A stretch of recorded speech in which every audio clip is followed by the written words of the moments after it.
I need to welcome both Dr. Stewart Desson and Rahul, and thank Rahul for getting Dr. Stewart to do this webinar with us. As you know, Dr. Stewart Desson is the founder of Lumina Learning UK, and Rahul is the India partner. And Rahul has, besides being, an executive coach enthusiast, he's the founder of an ICF chapter in India, and so his coaching goes way back. We are delighted that he's here with Stewart. And Rahul has created a huge, vibrant community of practitioners across India.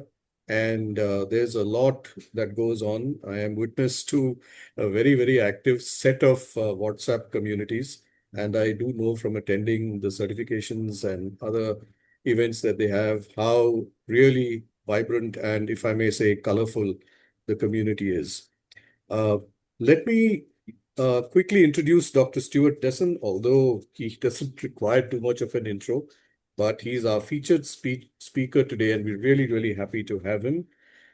His organization, Lumina, as you know, is at the forefront of personality science, psychometrics, leadership development, and Dr. Desson himself is the creator of the renowned Lumina Spark personality framework, which is a powerful model that helps individuals and teams and organizations develop deeper self-awareness, stronger relationships, and more effective leadership. So we have the perfect combination for today's webinar in Dr. Stewart Desson.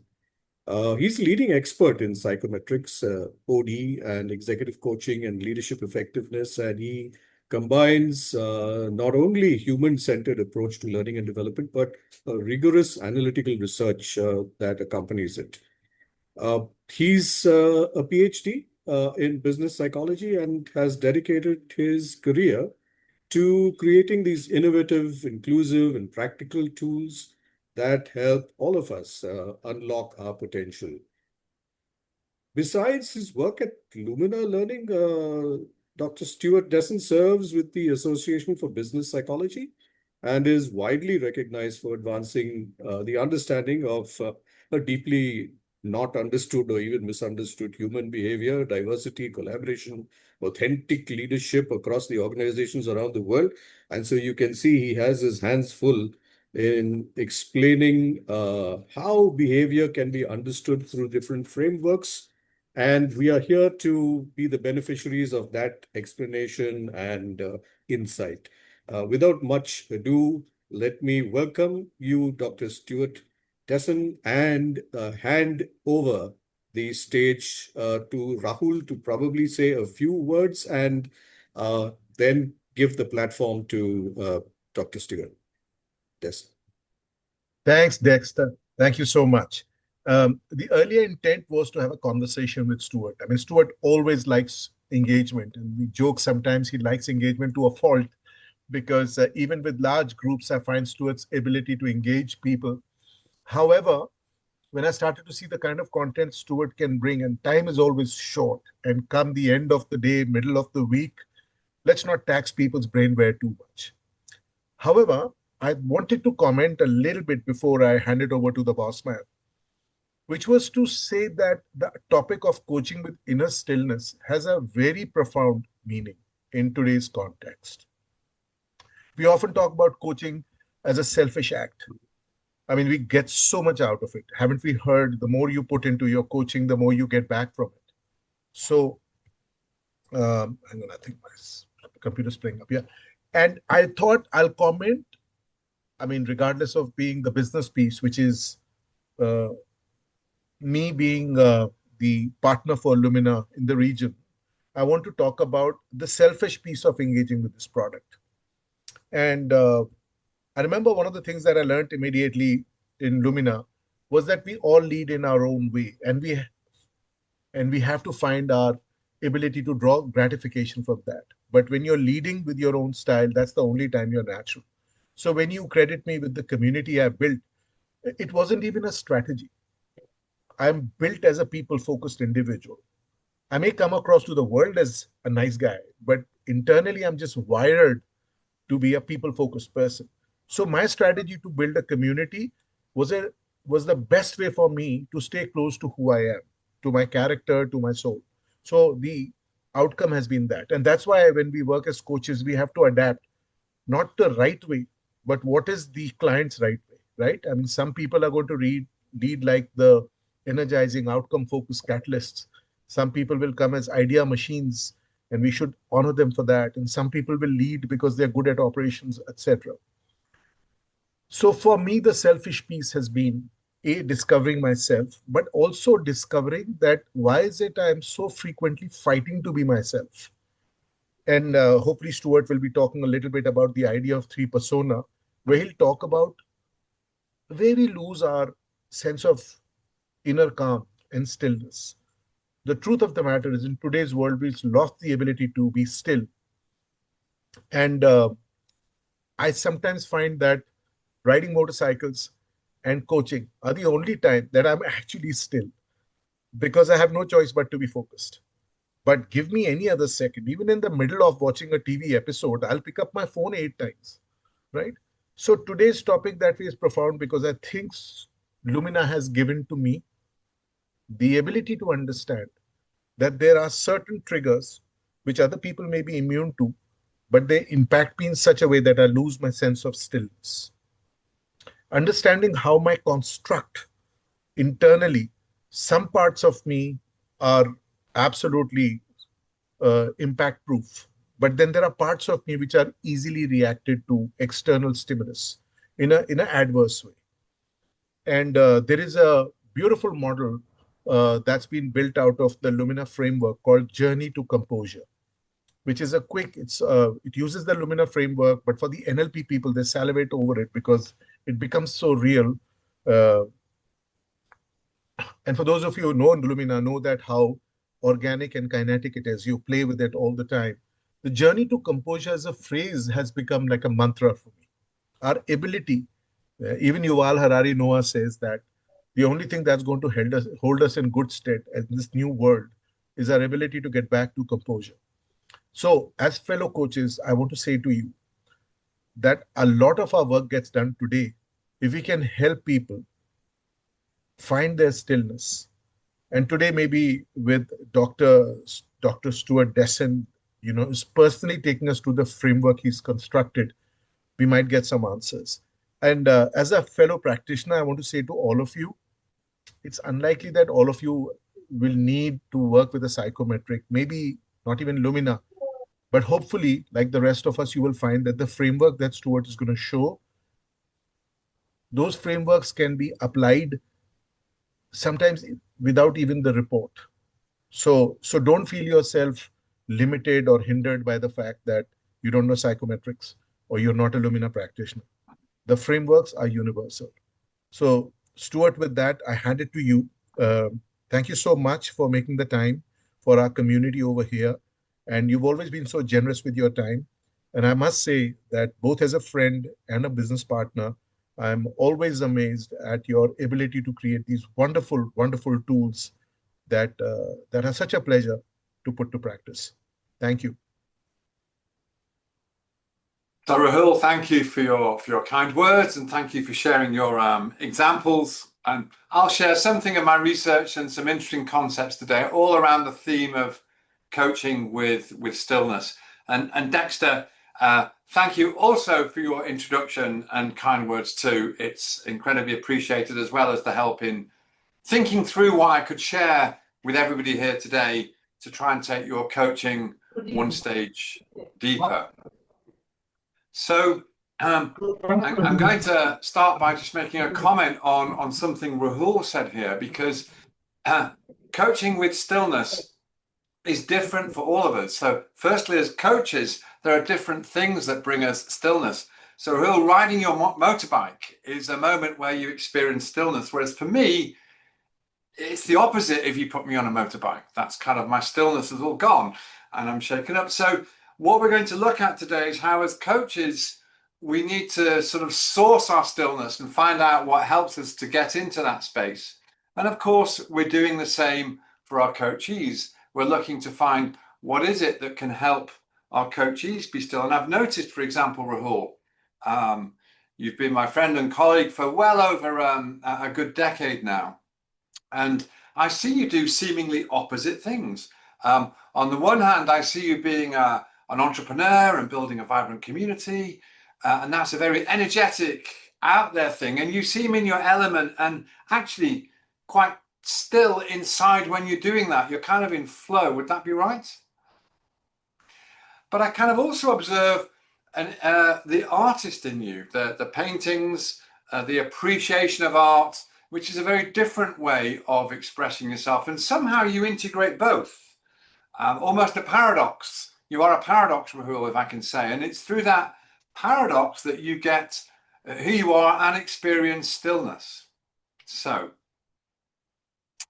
I'm going to start by sharing a quote that I'm sure many of you have heard, and I'll explain how I think it links to stillness, but it's from Viktor Frankl, who said, between stimulus and response, there is a space. And in that space, we have the ability to choose.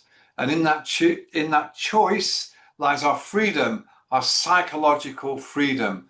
And I would add on to it, if we experience psychological freedom, we experience stillness. And when we're coaching, we want to experience that stillness with our coaches, and we want to help our coachees notice the difference between stimulus and response themselves, so they can find a still space to express who they really are. So I'm just going to share a few slides with some of this on, if you bear with me. If I could just get to the start, that would be good. Thank you. Great. So it's coaching with inner stillness, indeed awakening the spark of our leadership. And here is the Viktor Frankl quote I've just been through, which is all the more interesting, actually, because it turns out from the Viktor Frankl Institute, they say he never actually said this. It actually isn't a Viktor Frankl quote, which makes it interesting. So where's it come from? It actually came from Stephen Covey back in 1969, going through a library, reading all of Viktor Frankl's books and writing down what he thought was a quote from it. But it turns out to be a synthesis of a couple of other related quotes. So one of them said, which is a Frankl quote, everything can be taken from a man but one thing, the last of the human freedoms, to choose one's attitude in any given set of circumstances, to choose one's own way. And if we're choosing our own way and we're choosing our attitude, that implies that we are experiencing stillness. And he also said, forces beyond your control can take away everything you possess except one thing, your freedom to choose how you respond to the situation. And you could also add your freedom to be still in the moment through that psychological choice. And actually, this quote has been described as the perfect synthesis of what Viktor Frankl kind of meant. So it is kind of the essence of it. And we want to help our coachees notice the difference between stimulus and response. I'm going to share some research with you around this. I'm going to ask you a few questions. At one point in the middle, I'm going to get you to do a little bit of coaching with each other around this theme. And we'll see where we get to over the course of the next hour. So, as Rahul mentioned, part of my expertise and research is around personality. I'll be talking about it more generally today rather than asking you to fill in any psychometrics. So this is a model that's generally applicable. And many people have defined personality. When I was first taught it many decades ago, when I had a full head of hair, personality was taught as that consistent part of you over your life that you kind of return to in terms of your attitude and behavior. But my experience in coaching is that things are somewhat more dynamic than that. And if we define it as something that's fixed, we kind of lose something of the essence of our way of being. So my take from my research on personality is actually we're a dynamic.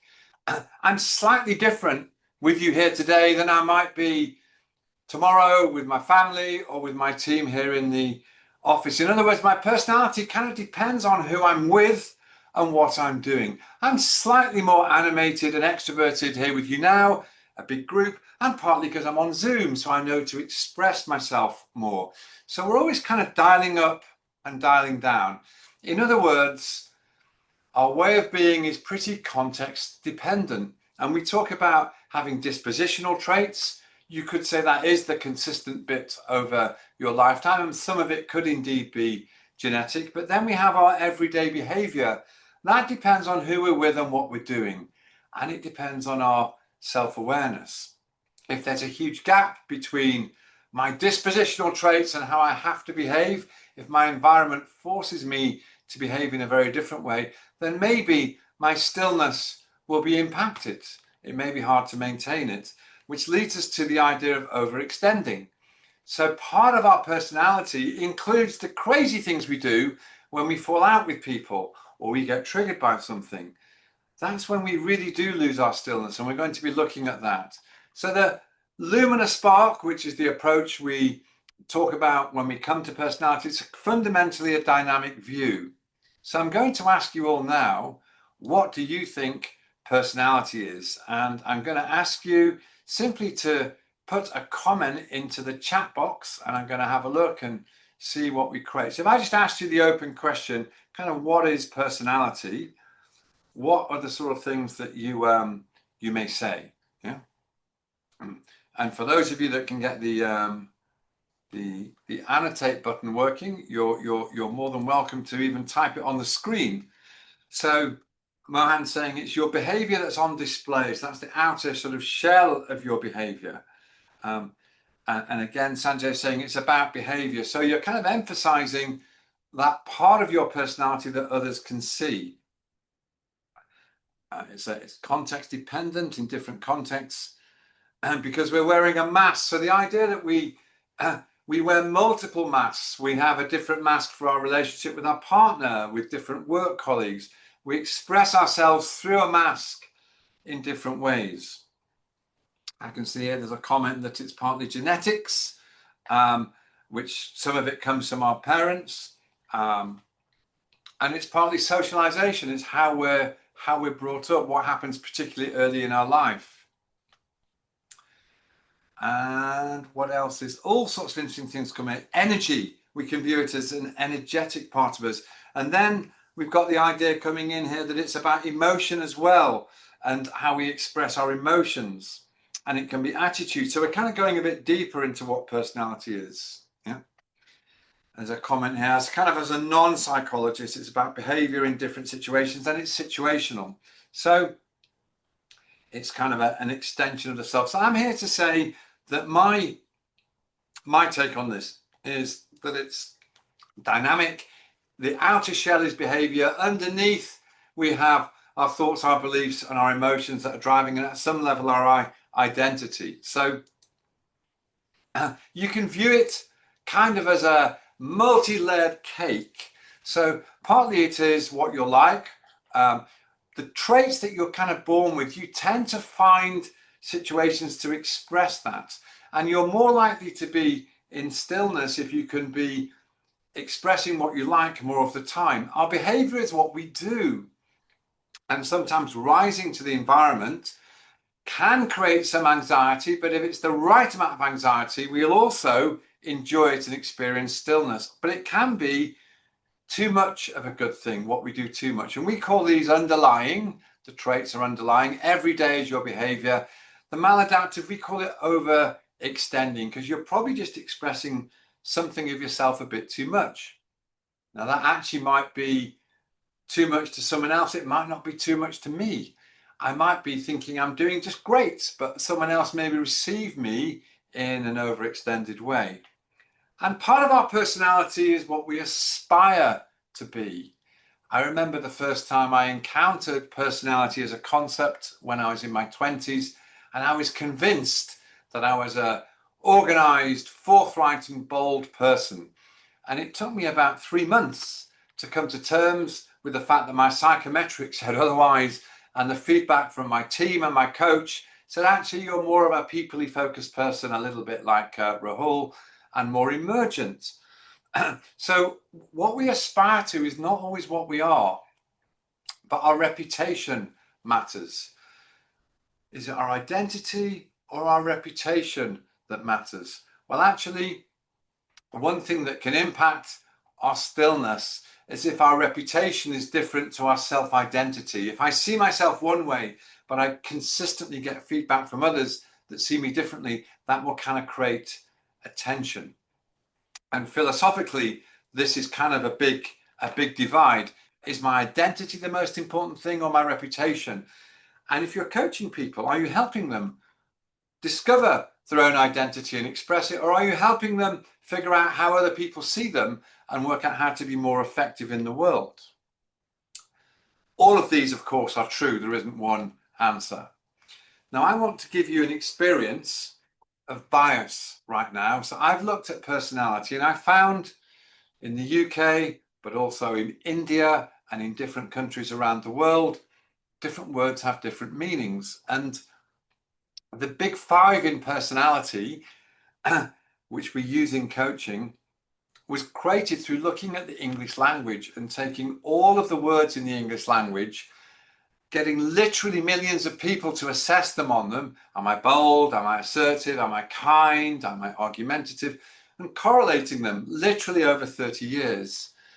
And then finding out that actually there are 5 clusters linguistically, the lexical approach, there are 5 clusters of words in terms of how people describe themselves.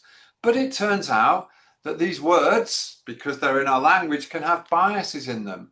And if we choose words with a positive connotation, that can give us a different experience when we are being coached. If my coach sees qualities in me and frames them more positively than I do, or vice versa, that has an impact. So when I put this word up, what I want you to do is, if you can find your annotate button, let's just see if you can click on annotate and see if you can find the thing called stamp. And if you can see a stamp that's a positive, I'm going to do a tick at the top. And if you can find the stamp and do a cross like so. Can you see I've done that at the top of the screen? And when I put a word up, I want you, if you feel moved to do so, to tick it if you think this word is a good quality to have at work. And if you think it's not, I want you to give it a cross. So the first word I'm going to go for is bashful. So those of you that are so moved with the annotate, give it a tick or a cross and put it directly on the word bashful. So I would say, for me, I don't know, I'm going to give that one a cross. Now, you're not assessing yourself, you're assessing how well this would go down at work. I can see there's a couple of crosses coming in, very good. And I'm going to go through some more words. What about bold? Do you think, not whether you're bold, but do you think people at work like to see boldness in the workplace? Can I see some ticks or some crosses coming in and see what people think? I'm getting some ticks. And I'm going to go one stage further. Untalkative. Is it good at work to be untalkative? Now, the true answer, I know all good coaches know, it always depends. It always depends on the context. But today I'm going to ask you to trust your intuition. So I'm getting a cross for untalkative.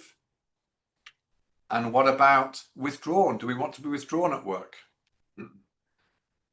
Is that a good thing or a negative thing? Now, I think I'm going to, do you know what I'm going to do here? I'm going to open it up and I'm going to say, this is the moment where you can literally unmute. If you want to shout out yay to a word, so we've got quiet here. If you think it's good, you can shout out yes, and I can hear your voice. And if you don't think it's good, you can boo, jeer, or shout no. How about that? Yeah.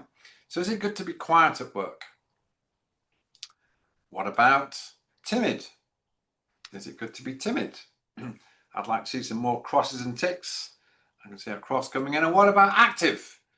Do we want to be active at work? Reserved.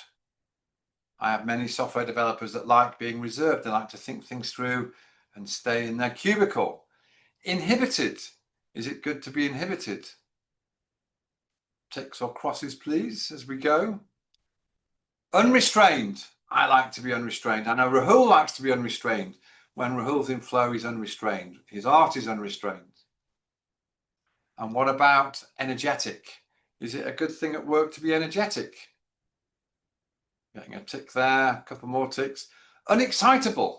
Do we want to be unexcitable? I would give that one a cross myself. And what about verbal? I'm being verbal now. That's the nature of this talk. And what about talkative? Is it good to be talkative at work? So loads of ticks for verbal, a little cross for talkative. And what about shy? How do we feel about being shy at work? What's the connotation of that word? And assertive. Do we want to assert ourselves at work? Just a couple more words to go. I'm getting ticks for assertive. Vigorous. I like vigorous. Do we want to be vigorous? I'm seeing ticks. And the final word, my son Joshua recently got a job as a pilot, and I'm telling him in his workplace, please don't be daring. But in my workplace, maybe it's good to be daring. Yeah, it's not such a health and safety risk. I'm getting lots of ticks for daring. So if we have a look at kind of all of these words, and then what I'm going to do is show you what happens when we move these words and put them into 2 columns. You'll notice that a lot of the words that you were giving the ticks to were more often than not in the extroverted column and less in the introverted column. And often when we talk about extroversion, we use more positive words. And I've measured this in multiple environments, and I found that if you score it on a scale of 1 to 5, 3.7 out of 5 for extroversion words, 2.4 for introversion. So what you've just expressed as a group is consistent in many bits of research, including in other countries, even in countries like Japan, which have something more of an introverted balance overall. Even in their workplace, you find an extroverted bias. Why is this important? Because it turns out that this is a form of bias. If we talk about extroversion positively and introversion not so, and if we do that with our coachees, even unconsciously, if somebody is introverted, they will feel less valued.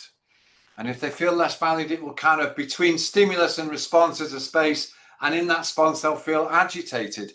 So there is what's called a valence effect when we use words. And if people think they're not being valued, they don't feel so good. It'll take them away from who they are. The difference between these numbers is a measure of bias. So this is a rather technical definition, but some academics have found if you take descriptors like the words I've just given you, which incidentally are the big 5 adjectives created over 30 years by Goldberg, those adjectives are the best words in the English language to measure introversion and extroversion. But it's been observed if you take them and you do algorithms and correlations and factor analysis, you get positive and negative descriptors. And those positive and negative descriptors are really a form of bias. In other words, we're choosing to express things in not such a balanced way.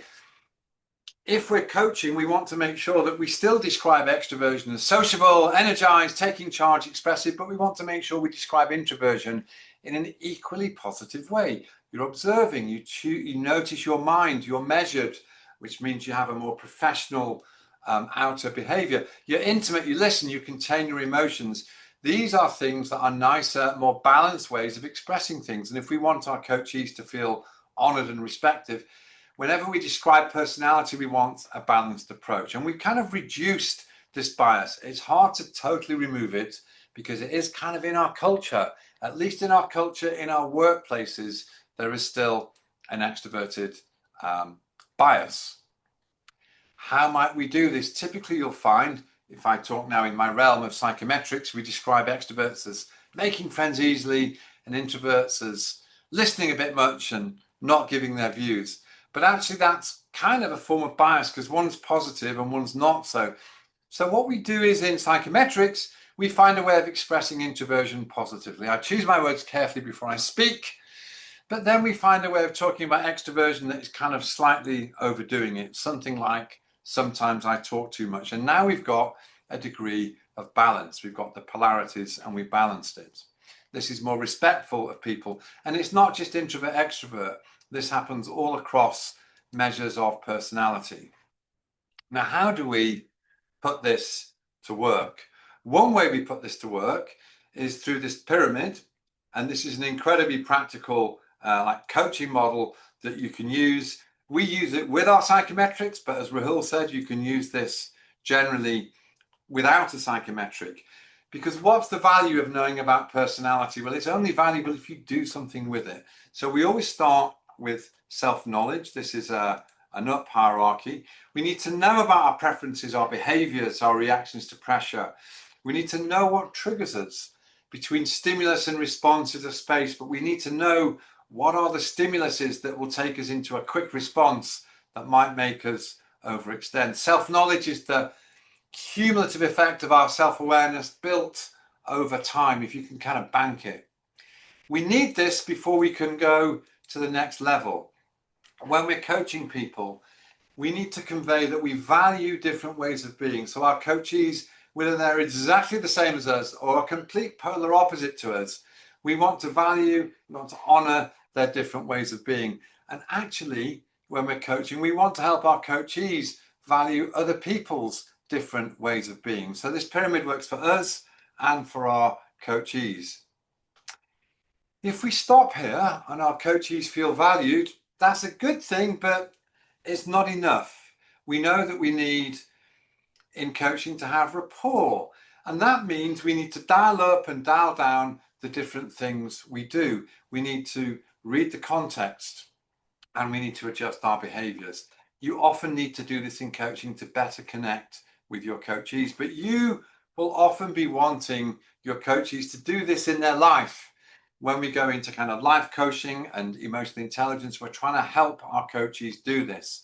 And why? Well, one of the sub-themes for today is leadership. And at the top, you've got co-creating results, which is what leaders need to do with their teams. We want to collaborate purposely with others on shared goals. And again, if we can notice the gap between stimulus and response, and we can have some inner stillness in our choice, as a leader, we can value people, we can build rapport, then we can co-create results.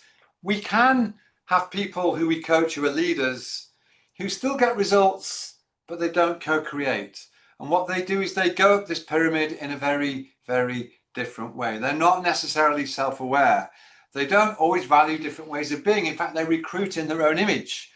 They don't always have rapport. They have more command and control, just get people going. And instead of co-creating results, they kind of drive the results or grind out the results.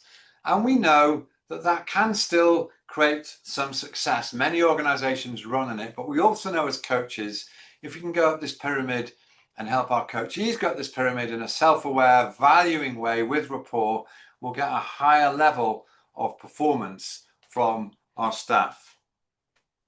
I can see there's a question here. What's wrong with bias? Humans are biased. AI is not, and that separates from the machine. Am I right? Okay, let me pick up on that. I think you are correct. There's nothing wrong with bias in that as human beings, we are biased. Why are we biased? In fact, our personality is a form of bias that's evolved over our life because our personality is really just what's worked in the past that we've repeated. And our bias is another way of saying we've seen patterns in our life, we've noticed things, and we've come up with responses that work, but we've kind of got shortcuts. We label things, we pigeonhole things. And that is where some of our biases come from. Taken to extremes, it's kind of where racism comes from, where people value one thing irrationally more than another.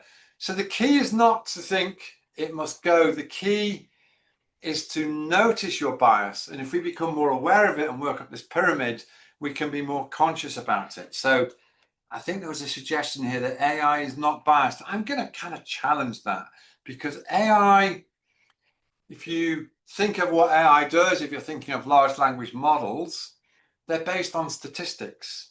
They actually look like they're words and they're very beguiling and we project our human qualities onto the AI, but actually AI is often, well, AI, large language models are based on turning words into numbers, correlating, looking at patterns and turning them back again.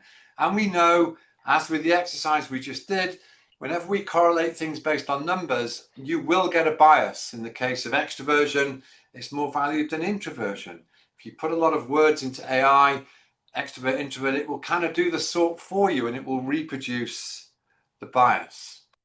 But if I get your question right, Nile, You can, of course, train AI to train out the bias. There is, of course, that possibility. So if anyone has a perspective on that, pop your view in the chat box. I'm hoping that's a good enough answer for you for now. Yeah. Bias for one, it might not be bias for another. Indeed. In fact, I don't think mine is a bias. It's other people that can kind of see my bias. So I'm just going to say a few words on dimensions of personality, because what we just did, looking at the bias between introvert and extrovert, I did with a big sample of data, and I looked at lots of models that you might be aware of. The ones that are popular are the DISC model, the NEO model, the Hogan HPI model, but I also looked at Goldberg's adjectives, Hexaco, and others. And I asked people not to assess their personality, but to assess how good do you think the words in this assessment are? How helpful would these qualities be at work? And I'm now going to go through kind of the big five. I got 166 people to look at the Spark model and 200 to look at these other models. And it was kind of 60% women, 40% men, quite an age spread. And some of the data that came out of it showed, if we measure, this is big picture thinking down to earth. Big picture thinking is openness. It's that part of your personality that's creative and open. Down to earth is that part of your personality that's sensible and cautious and practical.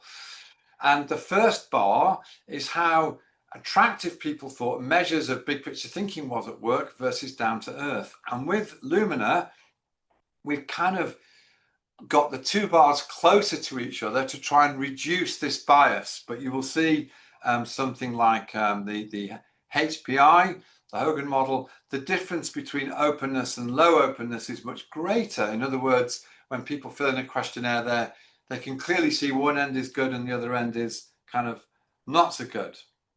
So this is really showing you that our effort to mitigate the bias has had a fair degree of success. Ideally, on a scale of 1 to 5, we'd want many of our questions to come out around the midpoint. And we're kind of getting closer there. This is discipline driven, which is conscientiousness.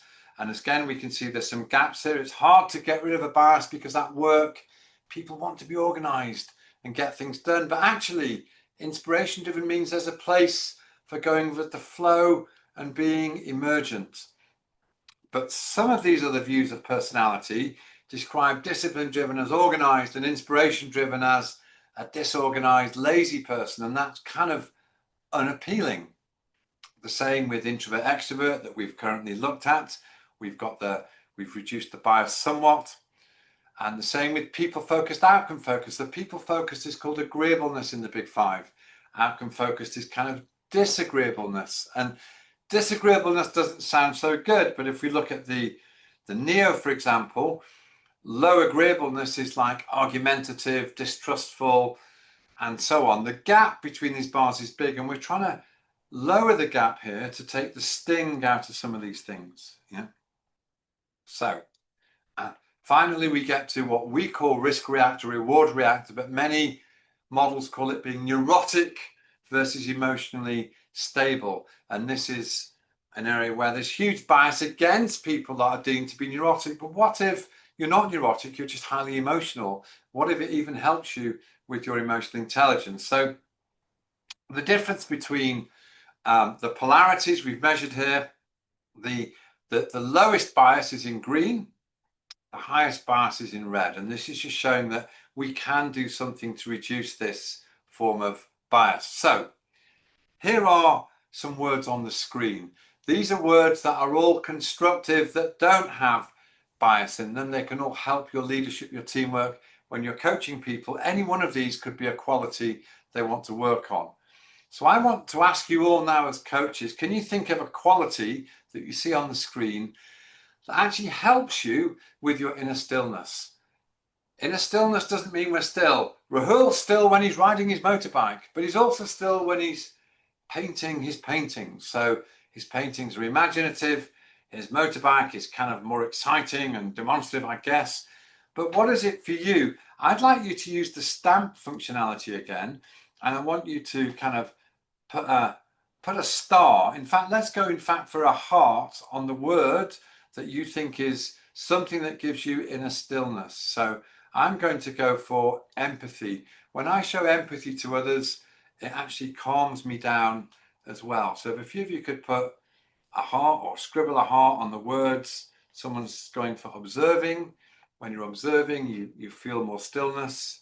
Purposeful, some of us, when we're on task, we're in the zone, we're in flow, we've experienced stillness. Measured. Collaborative, I'm seeing as well. Accommodating, when we accommodate others, we feel more connected, we get that stillness. Some of us have got flexibility. There's a few people going for imagination, so we feel still when we express ourselves creatively.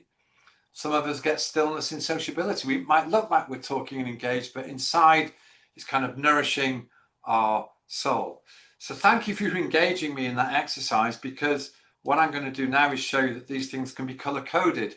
And they're color-coded according to how they correlate. So those of you that ticked imagination, that links to being conceptual and radical. Those of you that tick purposeful, it kind of goes on often with being reliable and structured. In other words, in big samples, these behaviors tend to go together. Now, what I'm going to do now is show you how we can take what is essentially that big five model I talked about, and we can put it into a two-dimensional model on the screen. So if we take a look now and you see it kind of animate, we've got our visionaries in the top left, extroversions on the right, outcome on the bottom right, structure at the bottom, caution, sensible on the left, introversion kind of at 9 o'clock, our people focused up at the top left, and we're all inspired at 12 o'clock. And this is an example of we can be inspired, we can be full of good ideas, we can be extroverted, we can be outcome focused, and all of these can help us, if it's who we really are, if it's our underlying persona, we can be in stillness when we're expressing who we are. And then there's another half to this. The opposite of inspiration driven, where we go with the flow, is discipline, focus, staying on task. The opposite of big picture is our practical, sensible side. Of course, the opposite of extroversion is introversion, a term that Jung coined in the 1920s. And the opposite of outcome focus is people focus. We'll all have our own approach. I want you to think now, which qualities here support you in your coaching? And you've just identified one.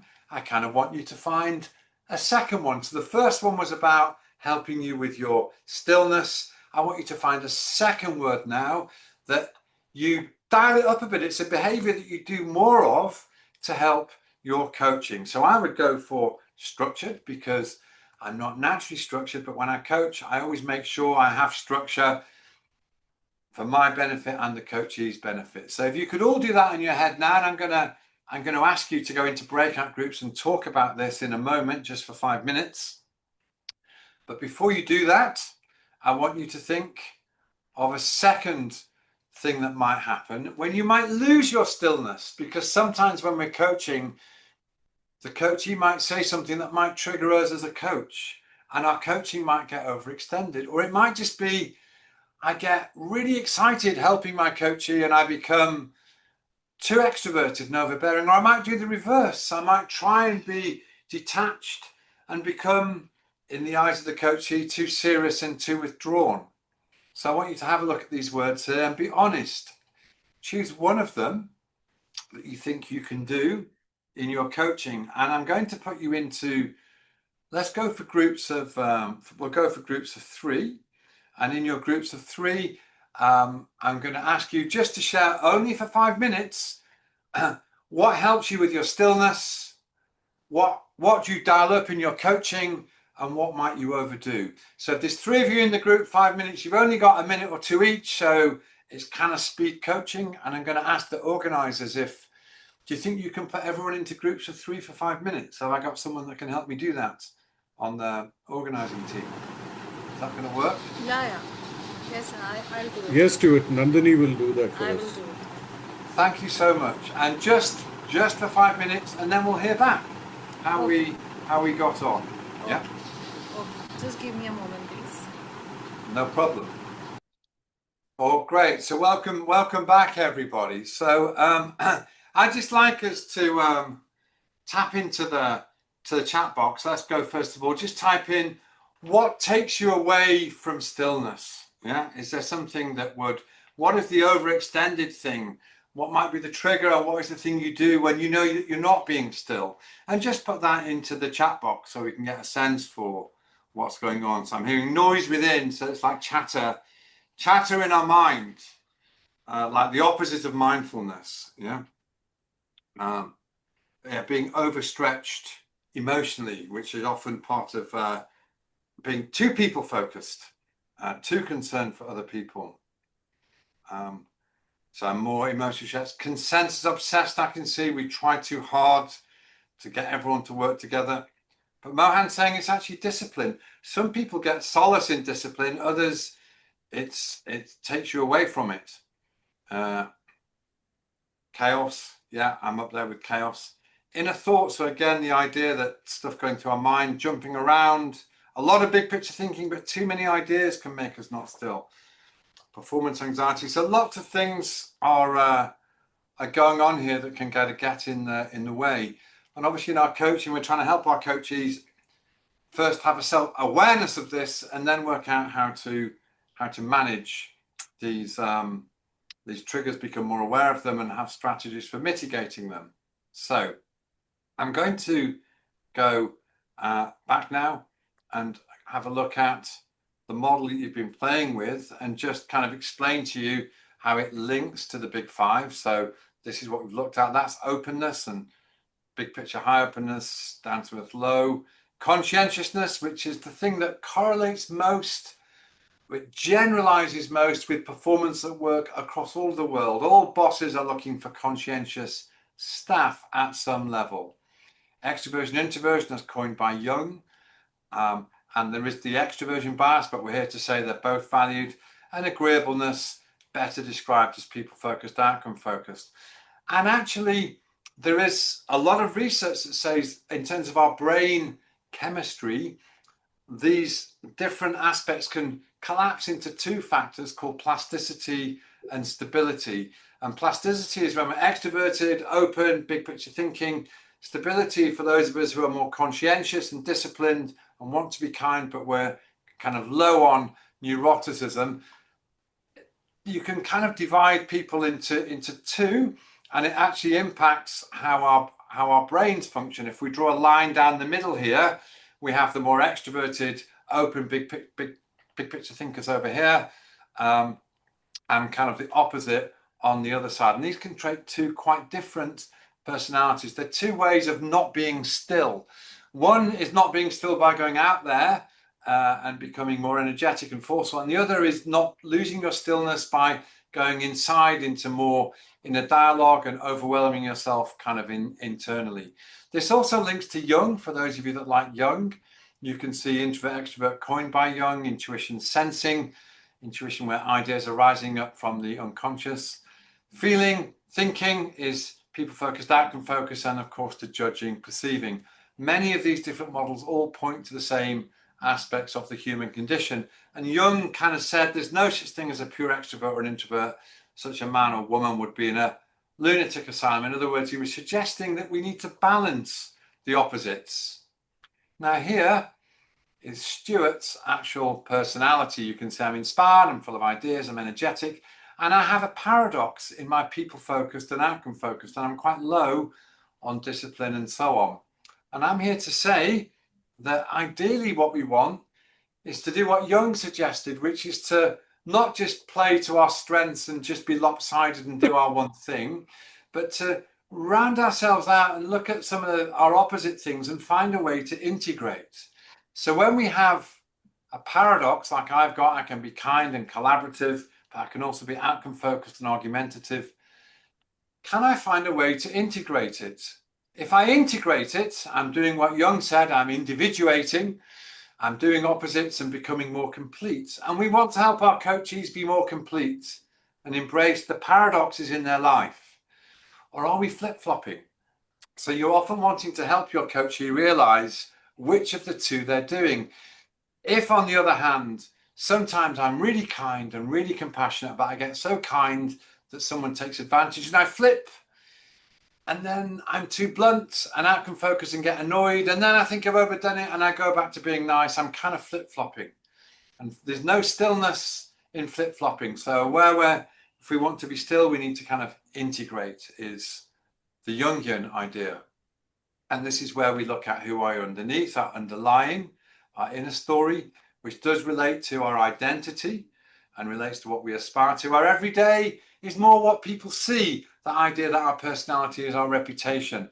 If the gap between these two is too big for too long, we'll feel that tension in our authenticity. If there's no gap at all, we're probably not stretching enough. We need the right amount of gap to be in flow to experience some stillness. And if we go too far, we might overdo it, we might overextend, and we might flip-flop between opposite things. Context is critical, and so is our conscious will. When Viktor Frankl said stimulus and response, he was really saying you have free will to notice the stimulus and choose your response. And one interesting theory this is based on that you can share with your coachees is the idea of trait activation theory. This kind of says, you know what, you've got many qualities inside who you are. Actually, you don't always express them though. It depends who you're with and the situation. Many of our traits, they're kind of dormant in us until the environment brings them out.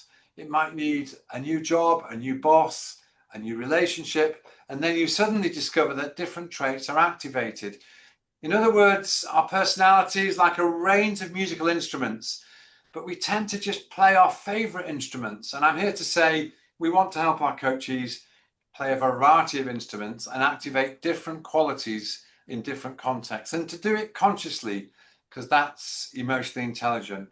So even I, who's someone who is very extroverted, when I go to a library, trait activation means I become more introverted and quiet, certainly in my behavior. And equally, when I've been over with Rahul and we've been networking and socializing, I kind of dial it up when we're engaging with others. And I guess you're doing that here today with the ICF. It's a huge networking opportunity that increases our extroversion. Good to think about this and think about when we do it consciously. And sometimes when you're coaching somebody, they might be underlying very confident, but they don't express it every day.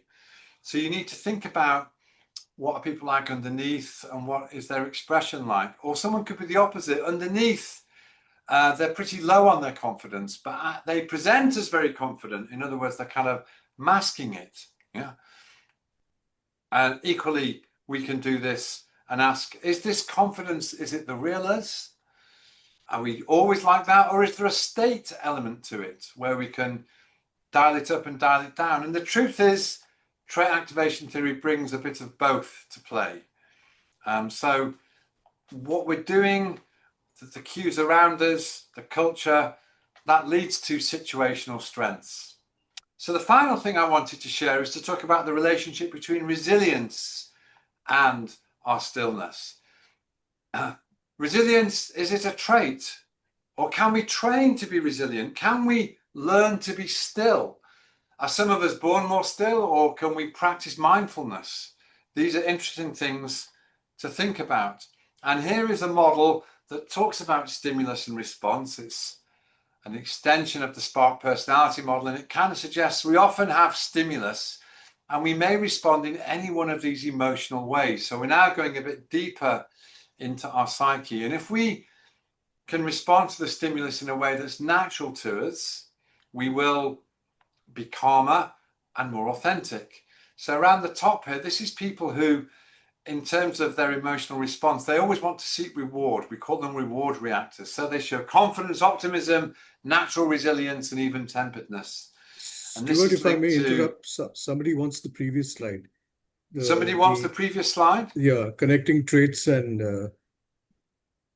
Which one did they want? Yep. Music. What is that? You mentioned at the end trait and music, right? Trait and music. You want the trait and music slide, yeah? Yeah. Did you want that one? Yeah, that's it. Traits are like a musical instrument. You can own them. That's right. So we've got these qualities in us, and when we're coaching people, we're trying to help people get out the instruments that they don't normally use. And in terms of paradox, if we can help our coachees, embrace the paradox in them and play musical instruments that are kind of opposites, their personality, their soul will kind of sing more. That's partly what we're we're engaged in here. It's certainly true in the short run, we can get benefit from just focusing our strengths and doubling down. But if the coaching engagement's longer, I'm here to say we want to embrace that paradox. So what do you reckon? Am I persuading you? I think you're giving us instruments to play. Yes, I'm giving you instruments to play. So I'm going to make time for more questions shortly. So we'll move to a Q&A. But if I could just jump now to say just a few more words about our resilience and our brains, because those of us that are more inclined to be optimists and naturally resilient, it's rooted in brain plasticity and the dopamine. And those of us that see kind of threat, and we only feel stillness if we can reduce risk in our environment. So we tend to be vigilant and want to make stuff safe.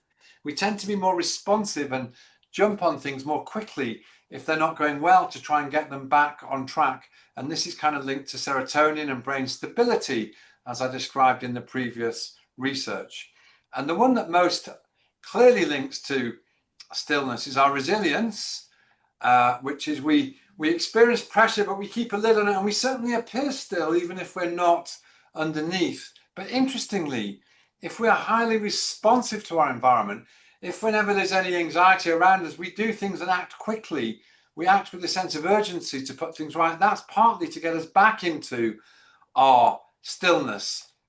So we can be doing kind of opposite things. Are you, interesting to think now, are you naturally resilient? Do you keep a calm persona on your outer mask all the time? Or are you quick and responsive and fast to try and remove any anxieties we see in our environment?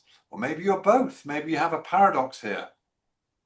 So our approach to resilience is that some of us are naturally more resilient in terms of coping with stress, and some of us help other people be more resilient by removing anxieties and being more responsive to things in our environment.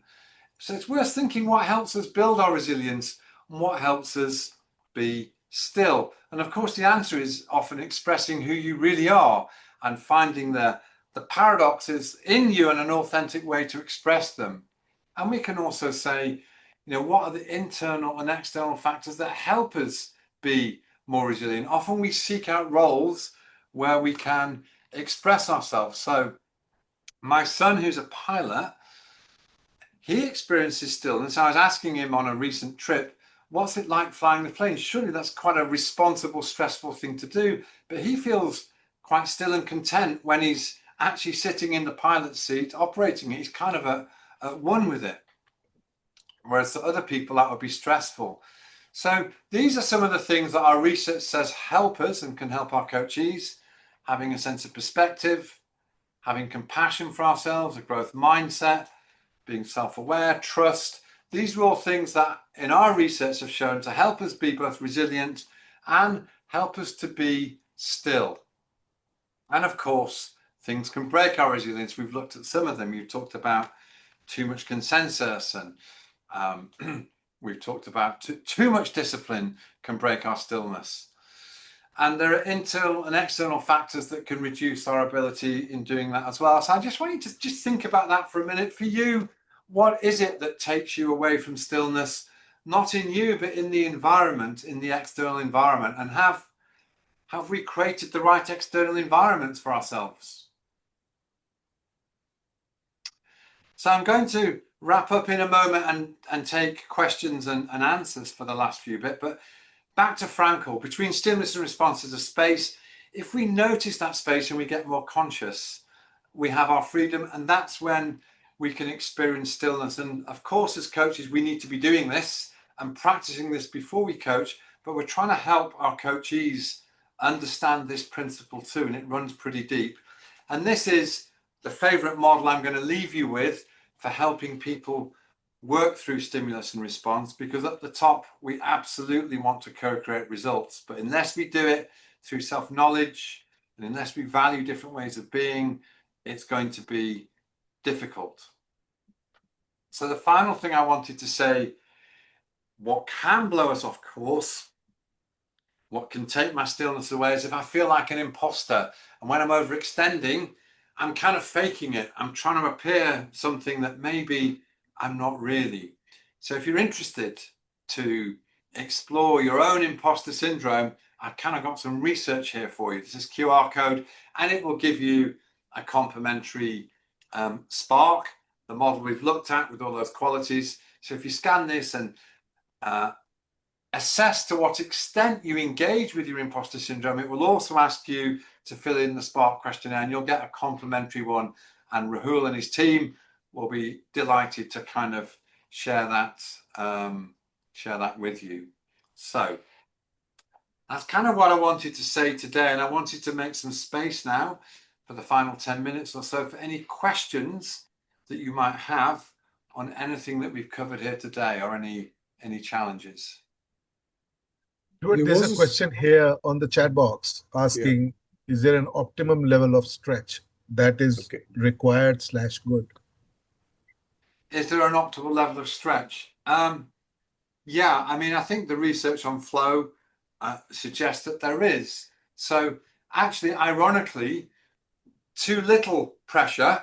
So if our underlying and everyday are so aligned and the environment provides no challenge, that actually can create anxiety and take our stillness away.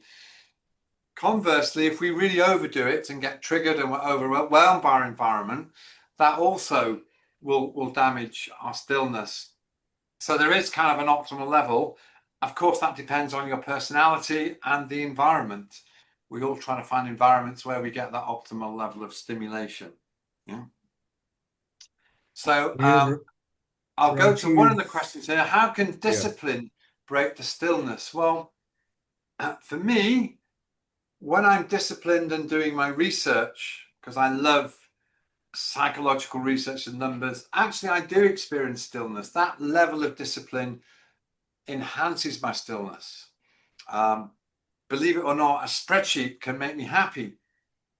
But if you get me at work and give me a detailed, disciplined schedule broken down into 5-minute intervals, that level of discipline is too stressful for me, whereas other people would like that. So it can kind of depends if it's overplayed. I'm going to go to a couple of people that have raised their hands. Rajiv and Nupur. Yeah, let's go for Rajiv first. Yeah. Hey, thanks, Stewart, for sharing. I have one clarification, Stewart. Is entering the state of stillness, inner stillness, an act of will? By is it what you're suggesting? I am suggesting that if we bring our conscious awareness to it, it is something we can prepare for, we can train to do, and we can get better at. So I kind of am suggesting, actually, it's very Viktor Frankl to say we're bringing our conscious will to it. It's our if we bring kind of purpose to our life and will to our life, we'll experience more stillness. So yeah, I am suggesting that that's a thing that we can do.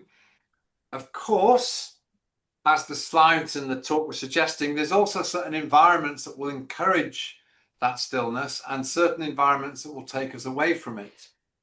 Although to an extent, we have a choice as to which environments we put ourselves into. And when we have a trigger happen in our environment, we need to notice if that's taking us into our overextended or not. And if it is, we need to kind of get back to being composed and still. So that kind of would be my take on it. What do you think? So, I'm curious about one thing, Stewart, when we hear about inner stillness and presence and all that, is it ever possible to acknowledge that state? Because the moment we acknowledge, it's another noise. So it's gone. So how would you validate the statement? If you get too pleased with it and notice it and think you've arrived, you've kind of lost it. Yeah. Yeah. I think that will be consistent with the research on flow that says you do need stimulation in your environment and a degree of stress to rise to be in that flow. But if you start trying to be completely aware of it, you could argue that might take you away from it. It's best to be kind of lost in it, isn't it? Yeah. Was there another question? Who else had their hand raised? Hi, this is Nupur. Hi, Nupur. Hi, thank you for an excellent session. I have a question, which is that While I love your perspective on authentic leadership, and I'm struggling with the tension that I'm wrestling with, right? When we talk about authentic leadership in coaching or harnessing our inner stillness, we often encourage coaches and clients to be more connected to their authentic selves and Mhm. operate from that space. But I've also been influenced by the socio-analytic perspective, which argues that personality is reputation and not identity. And Yes, there it says that being completely authentic is not desirable. In fact, not a good thing. yeah, you Yeah. need to regulate yourself uh, with a lot of discipline so as not to be your authentic self, because that actually comes in the way. So, this is a tension I wrestle with. I'd love to hear your thoughts on it. Yes. So I'll give you I've thought about this a lot the last year. I went to a talk, I've been to a couple of talks actually by Thomas, who's a brilliant psychologist who's written a book on authenticity and why it's overrated. And it's exactly the argument that you've presented. So I'll give you my opinion on this.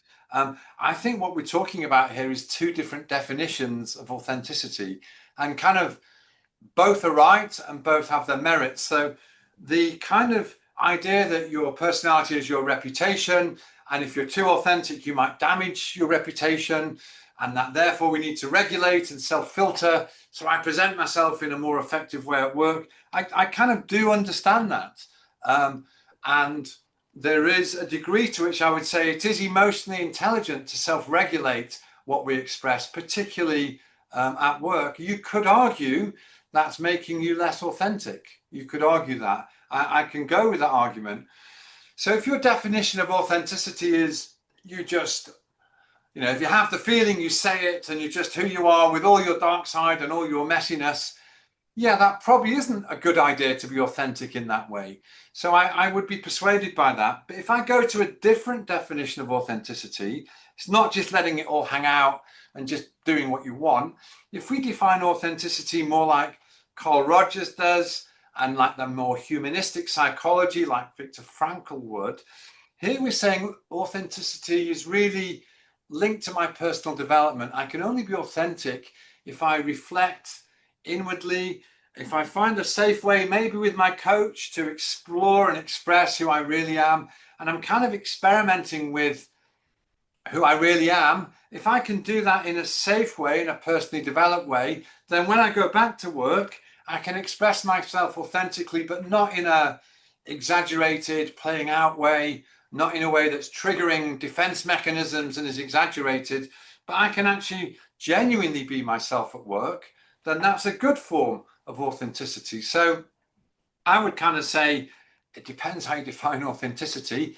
I quite like both. So I do encourage people at work, don't just kind of let it all hang out. You could argue Donald Trump is very authentic because he kind of, if he has the thought, he says it, but that's kind of not a Carl Rogers definition. And if we all kind of are too letting it all hang out and expressing ourselves with all our resentment and random thoughts, that kind of will be too much. I don't know if I've persuaded you. I'm kind of saying both are true. We do need to filter and be emotionally intelligent in what we express, but we need to do our personal development work if we're to find our true authenticity. So how am I doing? Have I persuaded you? You validated my tension, which is exactly, I think I find a discomfort with either extreme approach. I've never been comfortable with the do not take responsibility for your authenticity approach. Neither am I comfortable with just do not be authentic, which is some of the videos I've seen of Dr. Hogan, where he says in Yes. a very extreme way to not be authentic, and that's silly. So I think my tension is not so much about holding the opposites, but it's about having an extreme view of it. So I think you've Yes. validated that for me. Thank you. And I think Professor Hogan's brilliant, and he's got a good point, and it's adding to the debate. And there's another perspective as well. If I link it to Lumina, you have your underlying, your everyday. If the gap between underlying and everyday is a nice tension, and we're consciously developing ourselves, that will help us be in flow and be more effective. So we like a little bit of attention and the ability to have to dial up and dial down. But we know with people who are, say, neurodiverse, they report that their anxiety and their stress comes from the gap is too big between their underlying and their everyday. And they end up what they call masking and kind of faking it. And that's partly what the imposter research I shared with you was looking at. How much do we mask to try and fit in? And is that a good thing? Is that emotionally intelligent, or is it stressful and tiring if we have to do it too much? So there's kind of a sweet spot where we want to do it to an extent, but kind of not overplay it. Isn't it interesting that you got the question from a neurodiverse ADHD? So Brilliant. makes complete sense. Thank you. Thank you, and great question, and thank you for sharing that. So what other questions do we have? I think we've got another 5 minutes or so. We can keep going. May Dexter? I ask, so Stewart, how would you recognize this in your coaching? What are they trying to do? Are they putting a mask? Are they close to being reasonably transparent? Is the gap very large between underlying and their everyday? Everyday. And how would you as a coach give us tips Do to that. recognize that? I mean, of course, at one level, there's kind of a statistical answer to that, which is if they're filled in a psychometric, you can look at the gap. And if it's more than one standard deviation across multiple measures, it's something to investigate. But the truth is, Dexter, you don't really know until you talk to the individual and try and find out. So the way I do it, I simply ask nice open questions. I say, oh, that's interesting.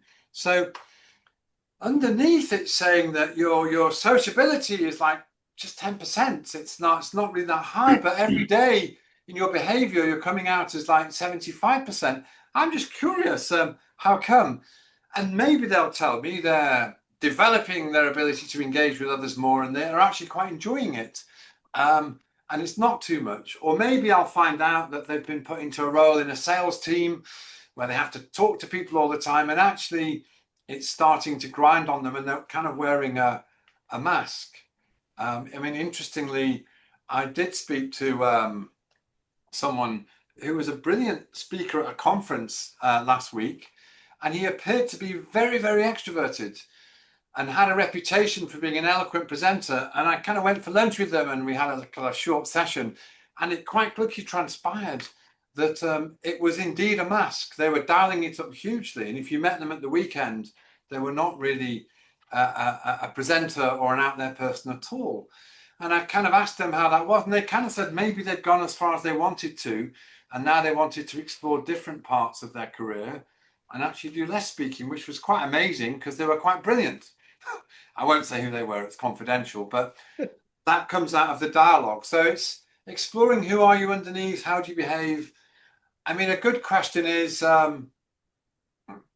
it taking a lot of energy? How much energy does it take to do this and here? And if they're enjoying putting that energy in, that's good. But if it's depleting their resources and they have to lie down afterwards, maybe not.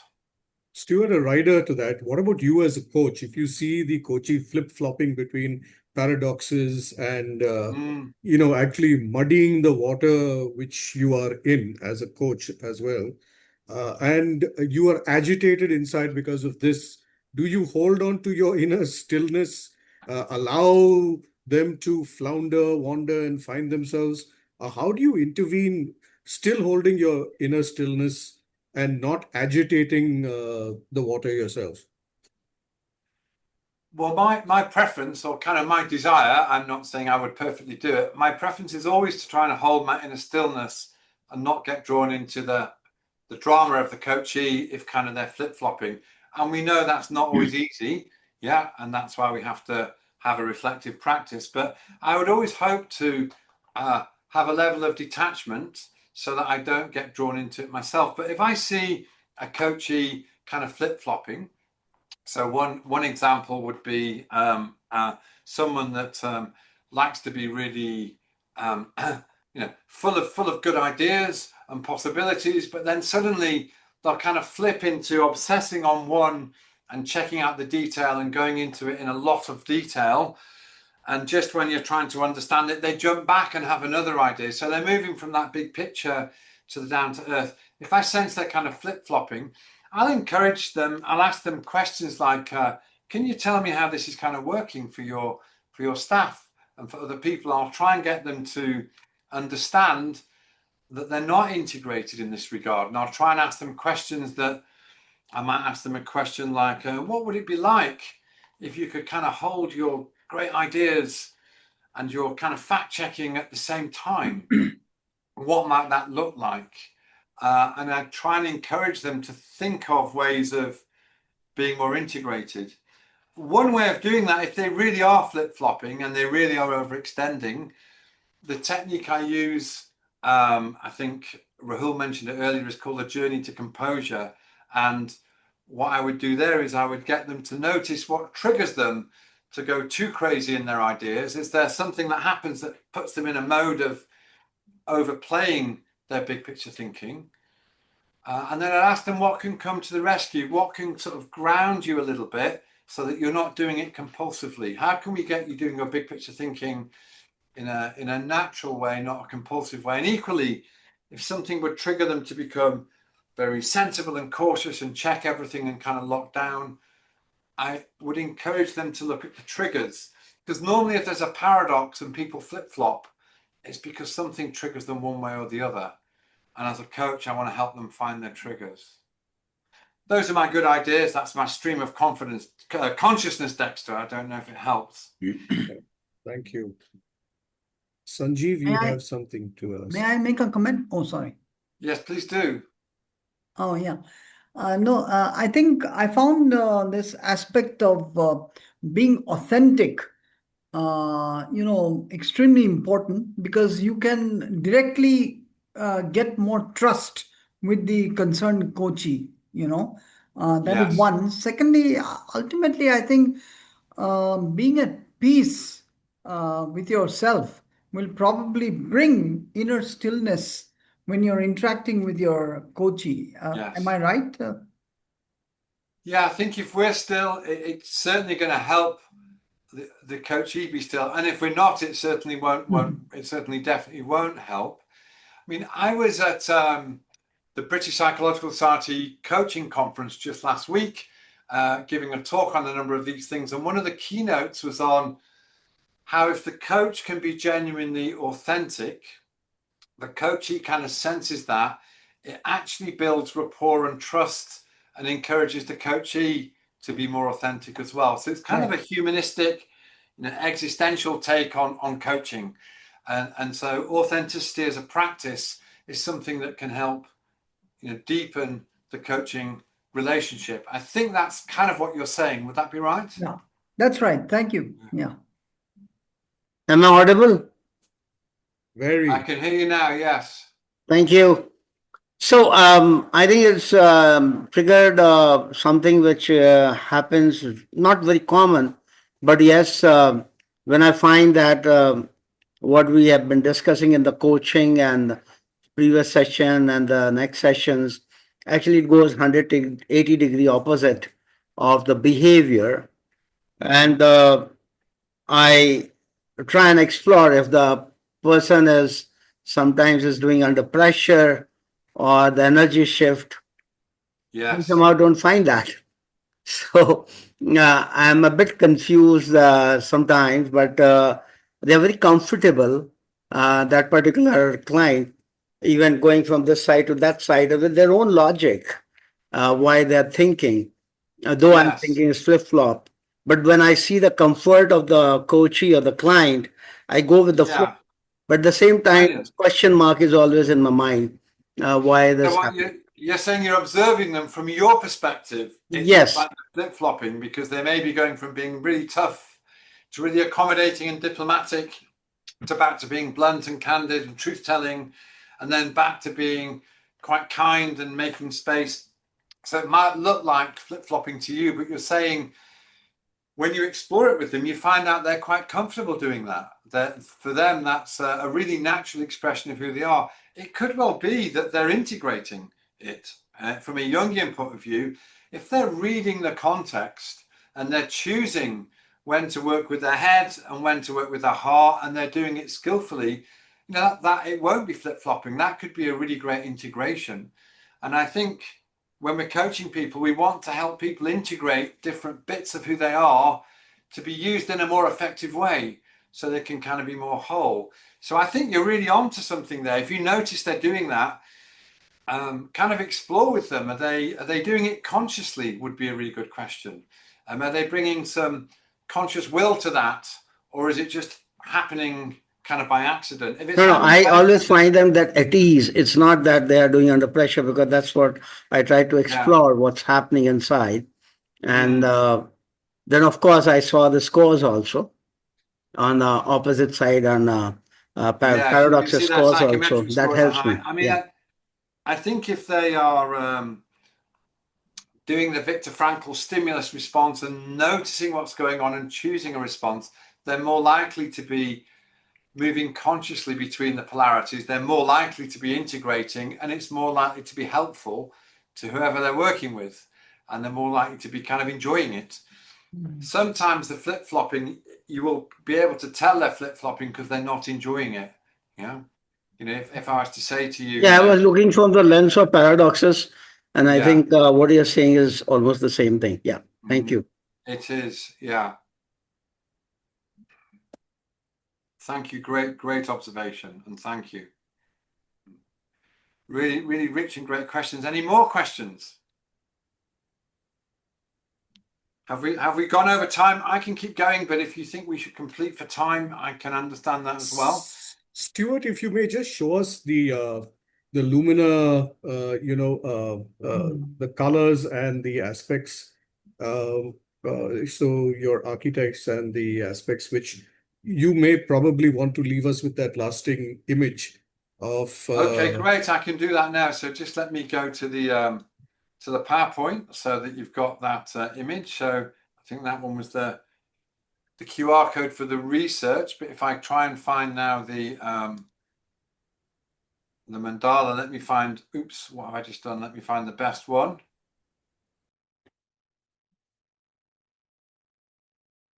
Can you see my screen now? Yes. Great. Yeah. So this is the mandala we like to work with to support the coaching relationship, to look at paradoxes, look at underlying, everyday, overextended. It's a powerful model for valuing other people's ways of being.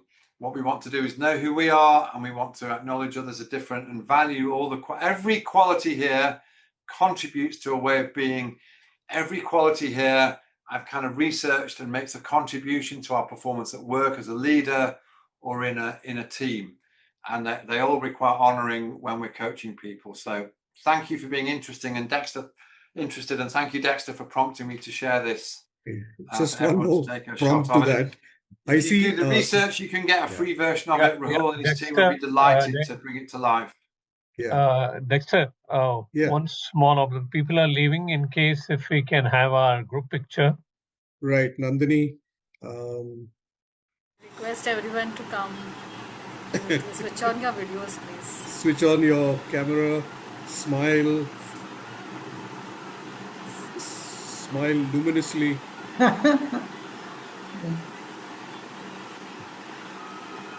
Brilliant. Okay, so Camera's on. Sanjeev, I can't see Sanjeev.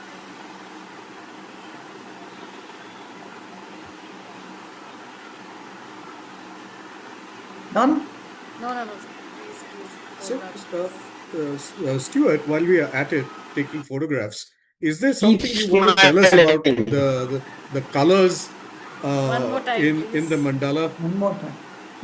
I'm sorry, could you say that again? Could you tell us a little more about the colors in the mandala and if they have any bearing to what we're talking about now? I mean, I know you've explained the details, but if you take a helicopter view of the colors. So the actual colors you see on the mandala, I've taken those from a painting by Newton, who was looking at the spectrum of kind of light. So that actually is the spectrum of light. And the interesting thing is it's kind of hues and shades. So what we're trying to convey is that our personality, it isn't really typed. There aren't really firm dividing lines. Those are things that we do when we introduce our biases. We put things in buckets and we define people in a certain way. but the nuance of the colors is trying to indicate that it's kind of a continuum and that our personalities are dynamic. So in terms of the kind of allocation of the colors, it was Jung that often suggested that patients paint a mandala with 4 quadrants with all the colors on, and the symbolism of it would be helpful in the kind of the therapeutic relationship.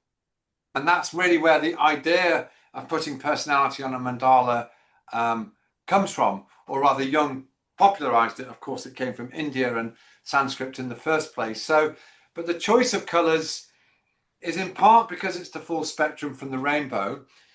And the assignment is partly by what, in my experience, there is some research suggests that colors do link to different aspects of personality. Is that what you were getting at, Dexter, about how the colors link?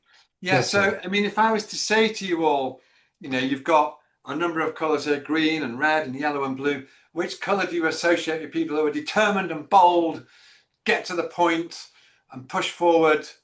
What color would you say? Yeah, I would say I'm a red and yellow. Yeah, so most people kind of associate red with that. And if I say traits in people are uplifting and buoyant and ideas are flowing and everything's great, what color might you say more often than not? Yellow. It doesn't work every time, but I mean, in my research, about 7 times out of 10 people say yellow. And if I went to an advertising agency and say, do me a logo, and I want you to be representing that we are the establishment, we've been around for 200 years and we're reliable, they usually put some blue in the logo. Blue, all right, yeah. And if you look at how people use color, typically if they want to represent something that's organic and softer, they often put a little bit of green in. Green. So that's kind of the logic between why I've assigned the colors the way we have. Of course, there are cultural associations. If you go to China, red might be associated with the party, and that can override some of these things. But generally, these colors work very well across cultures. So, Stewart, if I may just ask, since this is like a rainbow and we are in flow across colors, if you want to develop more stillness and you realize your dominant colors that you express your behavior through are creating agitation, maybe one can flow through the rainbow and find the other colors which can produce stillness. Yeah, it's a nice way of looking at it. You kind of do want a complete rainbow. You don't want a lopsided rainbow. Yeah. Yeah. All right. Okay.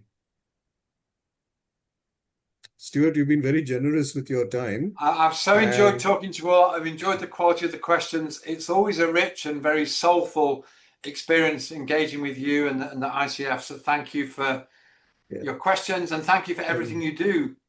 Sandeep wants to say something to both of you. Sandeep Kalra. Yeah. So let me have that privilege. We would still have liked to go on and on. It's been so engrossing and mesmerizing. But all good things come to an end. So on behalf of the Mumbai Charter Chapter of the ICF, I extend our heartfelt gratitude to our esteemed speaker, Dr. Stewart Desson, founder of Lumina Learning, for generously sharing his wisdom, insights, and lived experiences with us this evening. And to Rahul Vaswani, India partner Lumina Learning, for helping us connect with Stewart for this wonderful exploration. Dr. Stewart, as you must have all seen, took us beyond framework and tools and invited us into a deeper exploration of leadership. Yes. One that begins not with action, but with awareness, with influence over others, but with mastery over self. In a world that often celebrates speed, urgency, and constant activity, today's session reminded us that quality of our leadership is directly linked to the quality of our presence. And one of the most profound insights of the evening was Dr. Stewart's reflection on how coaches and leaders can source their inner stillness, drawing upon the timeless wisdom of Viktor Frankl. As coaches, we frequently accompany our clients through moments of uncertainty, conflict, transition, and change. And what today's session beautifully reinforces that our greatest contribution often emerges from our ability to remain centered and present amidst complexity. Stillness is not the absence of action, as rightly explained by you. It is the foundation of conscious action. It is in that reflective space that we access clarity, wisdom, creativity, and choice. It is in that space that leadership awakens. Really grateful to you. And may I now invite our chapter president, Sanjeev Bhatia, to present the certificate of appreciation to Stewart. And Rahul. It's a pleasure and honor to have you, Stewart, here. I think, yes, this is on behalf of the team, on behalf of the chapter. There's a certificate which will come to you on the email as well. So please kindly accept it. Thank you much. Thank you. And now it is gratefully received and very, very appreciated. And now for Rahul Rahul too. Yeah, Rahul, this is to you, my friend, and of course the guide sometime. And sometime I do fight with him to get the best for the chapter. Yes, this is for Rahul, and you've been generous. Those who want to connect with Rahul, please connect with me first. So, yes, Rahul, this is from all of us with love and affection. And it'll be again, we reach to you with your email. It's an honor and pleasure always to have the certificate signed by us. Thank you. Thank you so much, Sanjeev. Thank you, the team. I mean, so much effort has gone into building this. And Dexter in particular, I think, has worked overtime. Thank you so much. It's always a pleasure to work with ICF. And thank you to Stewart. I mean, I know what his routine's like, but to block out that time, it's really to be a pleasure to be amongst coaches, fellow coaches. Thank you, everyone. Thanks, everybody. And thank you, Sanjeev, for winding that up with such good grace, because Stewart started that wonderful show of grace, and we would like to carry this over to any other opportunity that we get to interact. So good night, everyone, and see you soon. Thank you, everybody. The Bye. CCU link has been posted in the chat. Yeah. And they will also receive email for the same. Oh, yes. Yes. Yeah. Thank you so much. Thank you. Very nice session. Thank you. Thank you.